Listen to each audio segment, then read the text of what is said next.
Am I the a-hole for breaking up with my girlfriend after she dropped a heck of a fact bomb on me? My girlfriend, 29 female, and I, 32 male, have been together for 3 years, and I was planning to propose to her soon. She is a very sweet person, and we never had any large arguments before. We listen to the same music, watch the same TV show, and even have the same food preference. Yesterday, a mutual friend of ours came over to hang out and started to talk about her ex returning to our town soon. This opened up a can of worms, in which my girlfriend admitting that she still harbors feeling towards her ex and have been unable to move on from him. She mentioned that the reason she dated me was that I was the guy she felt the most comfortable with, albeit that she didn't feel anything romantic towards me. For context, they broke up a couple of years before we dated, as he was moving out of the country. She was the one who proposed that we should date. He never came back, and have never been in contact with any of us since then. Afterwards, it felt awkward around my girlfriend, especially knowing that she and I have different set of goals for this relationship, and I wanted to break it off. She then asked me not to mind the fact, and that she still wants to continue whatever we had before. Am I the a-hole for not being able to say yes to continue this relationship as usual? Now for the top comments before reading the update. She openly admits she has no feelings for you. Run, don't walk. Not the a-hole. Yes, that came out of nowhere. I've been with her for years. There was nothing that really indicates that she didn't share the same sentiment as me, and this sudden statement from here really threw a curveball at me. Not the a-hole. She essentially said she has feelings for someone else, which leads me to believe her future doesn't fully include you in it. I wouldn't waste my time and wait to find out she doesn't want a future together years down the line. I mean, I guess you could have another conversation with her and ask what her end goal is, but if you can't get past the fact she admitted feelings for an ex, I would just leave things as they are with you having broken up with her. I don't think that I'm able to live with the fact that my girlfriend is not attracted to me. Why would you even think about staying after that? She's just using you until the ex comes back. Not the a-hole. Stand your ground. It's just that I don't want to hurt her, but I don't think this can work out in the long run. Trust me, man, if she wasn't ugly crying with snot running down her face when this came out, begging you to not dump her over it, she's not going to be the least bit hurt. It's not like she even said anything like, "It started out that way, but I've grown to really love you." She said, "You're still barely suitable, so there's no reason to alter the arrangement for now."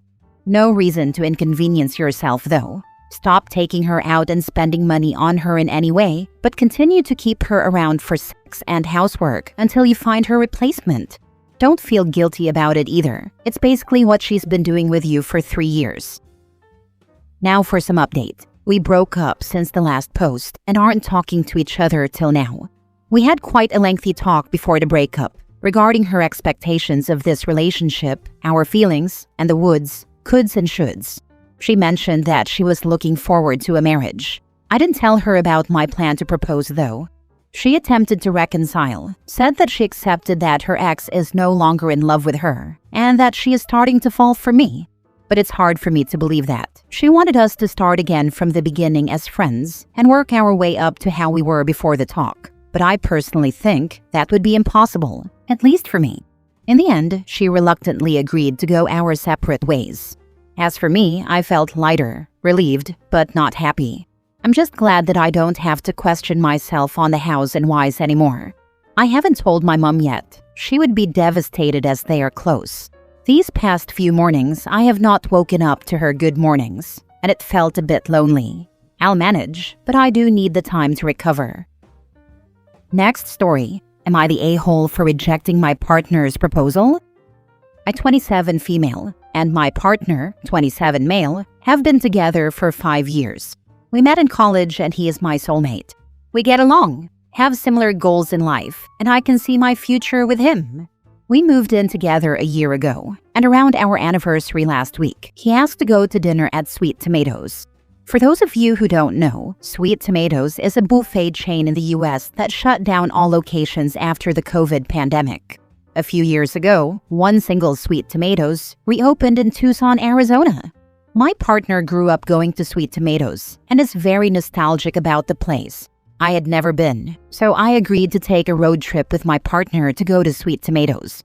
As soon as we got there, I could tell something was off because my partner was acting a little nervous, but I thought that maybe I was misreading his emotions and he was just excited. Everything was going fine and I thought the food was pretty good, but nothing to write home about. Then, when I thought my partner was getting up to get another plate, he stood up and proposed to me. Everyone in the whole buffet was watching as my partner was proposing to me, and I just stood there stunned. I pulled him aside and told him that I appreciate his proposal and that I really do want to marry him, but that I cannot accept his proposal because of where he was proposing.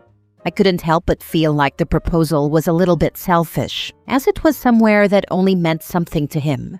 I know that sweet tomatoes is really important to him, and I love that he is so passionate about something, but I wanted him to propose somewhere that was meaningful to both of us. He was really sad, and the whole car ride home was tense, and we barely spoke. Now that we're home, things are still pretty awkward, and he seems distant. I feel really bad because I love him, but I just really did not want to get engaged at Sweet Tomatoes. So am I the a-hole? You're the a-hole, and to be honest, you sound selfish. This place meant something special to him, and clearly you are special to him.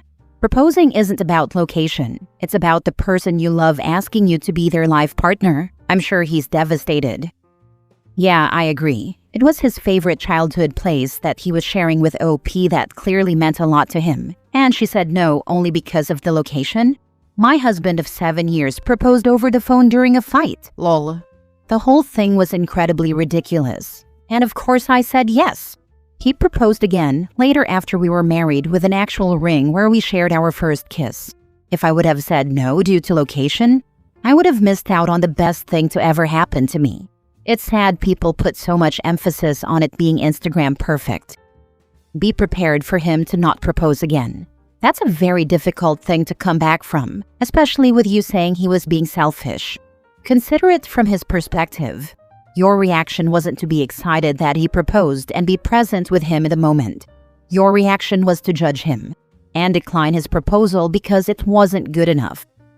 Agreed. There may be no coming back from this. You're the a-hole. Next story. I dropped my ex-girlfriend off at a homeless shelter. So I was 22, living in San Antonio in 2017. One evening, I was swiping through Tinder and matched with a girl I'll call Kara. She was very pretty, and we hit it off quickly. We discovered we lived just down the road from each other, and after a few days of chatting, we met in person and walked around a park near our houses. Kara told me she had recently moved from Orlando to San Antonio. She'd only been in town for 2 weeks and was crashing on a friend's couch while looking for a job and her own place. I felt bad and offered to let her crash at my place that night with a promise of getting breakfast in the morning. She happily accepted. We stayed up watching The Little Mermaid, her favorite movie, and went to bed. Nothing intimate happened. The next morning, we went to Jim's for breakfast. Kara told me her dream was to work at Disney back in Florida. She was a huge Disney fan, and most of our conversation revolved around that. I found it kind of cute. When I asked why she left Florida, she explained her mom had relapsed on drugs, so she left and moved in with a friend from the army in San Antonio. But after 2 weeks on their couch with no job prospects, she felt like she was overstaying her welcome. After breakfast, I offered to help her look for jobs. A few days later, she landed a part-time night shift at a gas station. She was nervous about working alone, so I visited her near the end of her first shift to support her. We went back to my place afterward, and that night things got intimate. The next morning, she surprised me by making breakfast. Then things got weird. While we were eating, Kara brought up marriage, specifically a dream wedding at Disney. I was thrown off. We had only known each other for 3 weeks. She didn't mention it again right away, but over the next few weeks, she started spending every weekend at my place. Then, 3 weeks later, she showed me a full Pinterest board of her dream wedding, complete with rings, locations, dates, and themes at Disney. It was detailed. I asked if this was something she had planned long ago, but she smiled and said, "No, silly, this is for us." I was stunned. I told her I thought things were moving way too fast. I tried to be gentle, but explained that while I cared about her, I wasn't sure if what we were feeling was genuine love or just infatuation. I told her relationships take time, and that her Pinterest board felt a little extreme. She went quiet. An hour later, she started packing. She said she needed space and was going back to her friend's place. I apologized a few more times, but she left. I tried reaching out over the next week, but she barely responded. Eventually, I asked to meet up and talk, or else we'd have to end things. She told me to stop contacting her and blocked me. It stung, but I moved on. 2 months later, I was doing great.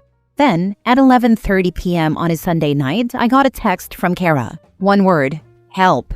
She had unblocked me. I panicked a bit and asked if she was okay. She wasn't. She asked me to pick her up from her new boyfriend's house, 90 minutes away in Kerrville. I considered saying no since I had work early the next morning, but I couldn't ignore her. I drove out and found her sitting on a trash can with 3 large suitcases. She looked rough. On the drive back, she told me that after we broke up, she met a guy named Mike on Tinder who claimed to be rich and promised her a new life.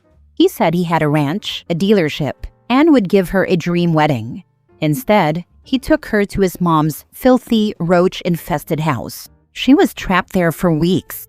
Mike took her phone away and only gave it back occasionally. She finally escaped while Mike and his mom were out at a bar, pretending she was going to bed. Back at my place, I told her she should report him to the police, but she was too scared. She stayed with me a few days to recover. Eventually, I told her she couldn't stay longer. I didn't want to rekindle the relationship, and she had nowhere else to go. Her friend's couch was now taken. We searched for affordable housing, but with no job and no savings, nothing worked out. I'd previously volunteered at Haven for Hope, a shelter that offers beds and meals. I explained the process, helped her gather her things, wrote and notarized a letter explaining why she couldn't stay with me, required for admittance, and dropped her off that Sunday morning. An hour later, she called crying. The indoor shelter only accepted residents who had lived in San Antonio for at least 6 months. She didn't qualify and was being sent to the outdoor section. She begged me to pick her up. I responded, probably the worst way I could have. Well, it is a homeless shelter. She hung up. Later that night, she texted that a volunteer saw her crying, called me an a-hole, and bought her a Greyhound ticket back to Orlando. She asked if I wanted to say goodbye. I said I couldn't and wished her safe travels. 3 months later, while I was out grocery shopping, my roommate messaged me. Kara was at the front door, knocking. I had him pretend not to know me, saying the previous tenants had moved. With the new furniture, paint, and no car in the driveway, she believed it and left. I never saw her again. I moved soon after and blocked her everywhere. So, am I the a-hole? I was 22. I tried to help, but when I hit a wall, I chose what felt like the only realistic option left. Could I have done more? Probably. Now for the top comments. That was a desperate person looking for a savior, but you can't sacrifice your own mental or financial well-being for someone you just met and who was a train wreck. You offered the resources you knew of and could provide, which was to contact the shelter and help her with the forms. You did your part. Thank you for the feedback. It has eaten me at times, but I'm happy the majority find me not the a-hole. This is one of those situations where you can't light yourself on fire to keep someone else warm. You tried, not the a-hole. Also, even if she got the perfect job, enough money, and a stable place to live, those things will continually implode. It will be like a TV show about the zombie apocalypse. Brief moments of new possibilities, you, the gas station job, followed by weeks of escalation of people, supposed safe haven somewhere not entirely impossible to go. Everything falls apart. She needs saving. Someone helps. She gets a little better lull, then all the iterations of that Pinterest board cycle starts again. OP, you were genuine, giving and supportive, and it didn't help for even 24 hours. Not the a-hole. She seems delulu. Mike trapped her at his mother's house, and she left when they went to the bar by pretending to sleep. She nicely sat waiting for you for over 90 minutes with 3 large suitcases. I think she was thrown out. That's true. I never even thought that she may have been kicked out. You're not an a-hole. You're kind of naive for even questioning it, but your heart is in the right place, and you did the right thing. Yeah, I was young, dumb, and full of, yeah. I have learned many lessons. Last story. Am I the a-hole for being the reason my coworker is getting divorced? I'm 23, happily single, and I work with a really chill team. Everyone's super friendly, we help each other out a lot, and we usually go out for lunch together once a week. Our boss is cool too. He'll bring in coffee and donuts every now and then just because. We got a new guy recently I'll call Jake. He's in his early 30s, been married for a few years, no kids. Whenever we invite him to join us for lunch or whatever, he always says he can't. At first we thought he was just shy or maybe not into group stuff, which is totally fine. But then one day during a meeting, our boss brought coffee and donuts, and Jake was like, "Man, I want one so bad." And someone asked if he had a health thing. He goes, "Nah, my wife Allison doesn't let me have coffee or junk food because she doesn't like me having any caffeine or sugar." The room went quiet real fast. I probably shouldn't have said anything, but I asked, "Wait, is that why you never come to lunch with us? 'Cause your wife won't let you?" And he said, "Yeah. Apparently, she doesn't want him doing any social stuff without her now that they're married. Like, he's only allowed to go out if she's there too." I told him if anyone tried to control what I eat or who I hang out with, I'd be out. That's not normal. My boss agreed and told him he might want to talk to someone about it, like a counselor or something. Well, Jake came in today and said they had a huge fight after that convo and she kicked him out. Now he's talking to a lawyer about separation. My sister thinks I was out of line bringing that up in front of everyone, but honestly, was I? I didn't mean to stir the pot. I just couldn't stay quiet about how messed up that sounded. Still, I feel a little guilty. Did I overstep? His marital problems are not your doing. They existed long before you came around and would have likely ended up in the same place regardless of your discussion. I bet Jake has lost many friends who pointed this out too, maybe even jobs. OP just stated the obvious, and it's not her fault the boss agreed. OP likely saved Jake from an abusive household. This is probably just the tip of the iceberg that he had to deal with. What's the opposite of AITA? Am I the amazing hero? If only that subreddit wasn't taken. Not the a-hole. At most, you and your boss woke him up to something he should have been paying attention to himself. Regardless of what you guys said, he's the one that went to his wife and had it out with her, and however that went down is none of your fault. Thank you. I needed to hear this.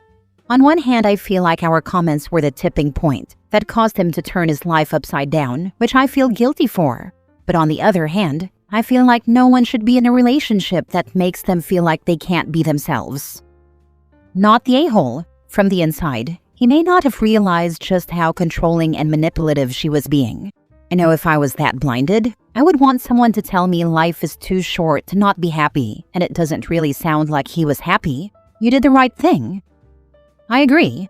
My first marriage was like that, financially and emotionally abusive, and didn't realize until someone pointed it out to me. Left there and then.